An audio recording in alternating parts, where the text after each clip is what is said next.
Kera habaye umugabo akitwa Sebwugugu. Bukeye amapfa aratera, Sebwugugu asuhuka n'umugore we, baragenda bageze mu ishyamba, bahasanga uruyuzi rweza ibihaza byinshi. Baracumbika, batungwa n'ibyo bihaza. Hashize iminsi, umugabo abwira umugore we ati, ngiye gutemura uruyuzi rwoye kurengerwa n'ibyatsi. Umugore aramusubiza ati, aha, wa mugabo we kutazi uwateye uru ruyuzi, none warwangiza, iyo urwihoreye rugutwaye iki? Umugabo ati, vuga uvuye aho. Nuko Sebwugugu yenda umuhoro we arawutyaza, atangira gutema. Igicamunsi kigeze arataha. Hashize iminsi 3, uruyuzi rutangira kuma.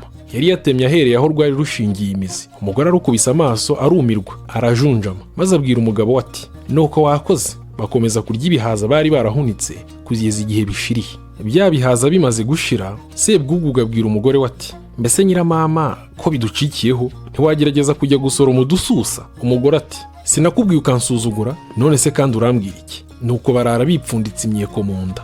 Bukeye umugore yenda inkoni ye, umugabo we ati, ko ndeba ufashe inkoni ugiye he? Umugore ati, ngiye gushaka udukwi two gucana. Nuko umugore aragenda. Bigeze nimugoroba, umugore ashaka uko abigenza biramuherera. Akebutse iruhande rwe, ahabona ubuvumo, abwinjiramo, havamo igishyimbo kimwe kimwe, undi munsi hakavamo ishaka rimwe rimwe, undi munsi ishaza, bityo imbuto zose zuzura mu buvumo. Umugore abibonye ati, ninjye ugira Imana. Arateka ararya. Ku munsi wa 3, Sebwugugu ati, nta byanjye, umugore wanjye yarigendeye, nzamukura he ko ntazi inzira yaciyemo? Sebwugugu arahaguruka ati, mare n'umwaka nzerera ariko nzabona impanga y'umugore wanjye yaguye. Sebwugugu aragenda. Bugiye kwira, agira amahirwe, agera aho umugore we yarari. Nyiramama amukubise amaso aratangara ati, wa mugabo we, aha hantu wahayobewe nande? Undi ati, Imana igira ukwayo ningejeje aha. Nuko umugore aramugaburira, arishima kuko yari amaze igihe adakora ku munwa. Sebwugugu abaza umugore ati, ko nduzi inzara yateye hose, wowe uhahira he? Umugore ajya kumwereka akobo kavamo ibimutunga. Sebwugugu aratutira yubaka ibigega. Uko bwacyaga bajyaga gutora imyaka, bahunika ibigega byinshi, bakira batyo. Sebwugugu aratinda, aza kurengwa. Bukeye abwira umugore we ati, kariya kobo ni gato, ngiye kukagura nkagire kanini, kajye kazana byinshi, kareke kuzana kamwe kamwe birarambiranye. Umugore atamba, wa mugabo ibyo bigutwaye iki koko? Kuruzi duhunitse. Sebwugugu ati, vuga uvuye aho nta jambo ry'umugore. Nuko afata umuhunda w'icuma arawucanira, uratukura, maze awushinga muri ka kobo. Imyaka yose irakeka irashira. Ngo buke bajya kureba, ntihagira ikizana gito. Umugore ati, warikoze. Barya ibyo bahunitse birashira, inzara iranga ica ibintu. Umugabo amaze iminsi adakoze intoki ku munwa, abwira umugore we ati, nyabuneka gerageza, jya gukukumba mu kigega ndarembye. Umugore ntiyagira icyo amusubiza, yari yarumiwe. Arareba kiramuherera, ashaka aho yerekeza, amaso arahabura. Bukeye umugore afata agakoni n'ikibindi arikorera. Ageze ku irembo, Sebwugugu aramubaza ati, ugiye he? Umugore ati, niba mbuze ibyo kurya se n'amazi ndayazira. Umugore yaramushukaga kuko yari agiye. Agenda yihuta akeka ko umugabo ari bumukurikire. Bugiye kwira, araranganya amaso, maze abona inzu mu mpinga y'umusozi, araboneza ajya kuhacumbika. Ahageze asanga urugo rwubatse koko, ariko rwuzuye impanga z'abantu. Umugore arumirwa, agira ubwoba, ariko aratwaza yinjira mu nzu, asanga impanga z'abantu n'ibintu byinshi ndetse n'iminoga y'amavuta, kuko urwo rugo rwari urw'umwami wari warahunze inyamaswa y'inkazi yari yarateye muri icyo gihugu, ahungana n'abantu be bose. Inyamaswa yiberaga muri urwo rugo rw'umwami, ariko iryo joro ryose ntiyari ihari, yari yagiye guhiga abantu, yatungwaga n'abantu gusa. Umugore ashyira inkono ku ziko, arateka ararya, arangije yenda inkoni ye, arurira ajya ku rusenge araryama. Nuko inyamaswa iza gutaha yikoreye umupfu.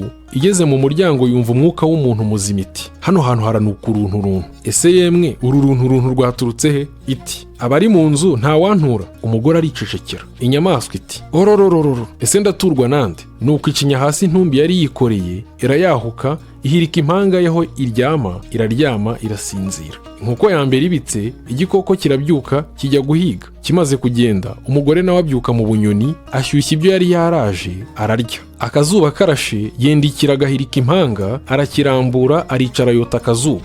Nimugoroba umugore asubira mu rusenge, ariryamira, arasinzira. Ntiyari agifite ubwoba. Igisimba gitashye kiti, hano haranuka urunturuntu. Kiti, yemwe nta wantura, nimunture yemwe. Nuko kiratanyaguza, kirarya, gihirika impanga, kirasinzira. Inkoko ikubise ibaba, kirabaduka kijya guhiga. Bukeye umugore arabyuka, igihe yota akazuba ntacyo yikenga, abona umugabo waragushije. Umugore amukubise amaso arumirwa ati, Sebwugugu kanyabutindi, ahangaha waharangiwe n'iki koko? dore noneho ndore uko ubigenza, irebere izi impanga zose uko zingana, impanga yawe nayo ntizira kugwa ahangaha. Umugore bimwanga mu nda, amwinjiza mu nzu, aramugaburira amaze guhaga. Sebwugugu abaririza nyir'urugo ati, uru rugo ruzaba urw'uburyoko burya abantu. Umugore aramusubiza ati, uru rugo ni urw'inyamaswa y'inkazi uri buze kuyumva muri iri joro. Bumaze kwira bajya ku rusenge. Igisimba kiraza kivugira amagambo yacyo gisanzwe ngo kirumva uruntu rumwe, gicinya umupfu hasi kirarya. Hashize icyumweru, Sebwugugu abwira umugore we ati, igisimba nigihinguka kikavuga ko bagitura, ndamanuka ngiture maze ngitere icumu. Umugore aragisubiza ati, Sebuhanya butindi wa mugabo we, mbwira ntiwumve, ugiye gupfa. Iyo uretse tukibera hano bigutwaye iki? Uzi ko wanduhije unkura amata ku munwa, none ugiye gutuma ndibwa n'inyamaswa? Sebwugugu ati, abagore muhorana ubwoba, ubu tumaze kwica iki gikoko, aho ntitwaba tugize amahirwe tukiturira muri uru rugo. Nuko umugabo afata icumu n'umuhoro arabityaza, umugore nawe afata intorezo arayityaza. Nimugoroba bigira ku rusenge nk'uko bisanzwe. Igisimba kiraza kiti, yemwe bene urugo nta wantura. Sebwugugu ati, hinga nze nguture mugabo wama. Igisimba gicinya umupfu hasi. Sebwugugu amanuka ku rusenge, igisimba kirasama kiramumira kiti, uruntu rwabaga ahangaha nararuvuze, uyu ndiye ni umugabo, hasigaye umugore we. Nuko kirurira kigiye gushaka umugore ku rusenge, umugore agikubita intorezo ku gakanu, kirahanuka kikubita hasi kiti, orororororo, nariye inyama nyinshi none iyo ndayizize. Nuko umugore aramanuka vuba vuba aragicocagura, arangije ajya kuryama. Mu gitondo umugore areba ingoma, ajya ku gasozi karekare arayivuza ati, uwahambye wese natahe, umubisha namwishe. Abari mu buvumo bose bati, twumvise ikivuga nk'ingoma, nimuze tujye hanze twumve. Nuko barahurura ndetse n'umwami nyir'urugo abazamo. Bageze mu rugo bahasanga umugore wa Sebwugugu n'intumbi y'igisimba iryamyeho. Umugore abatekereza uko byagenze, nuko umwami aramugororera ndetse aramutunga, aratura aratunganirwa. Sijye wahera, hahera Sebwugugu, Sebuhanya butindi n'igisimba.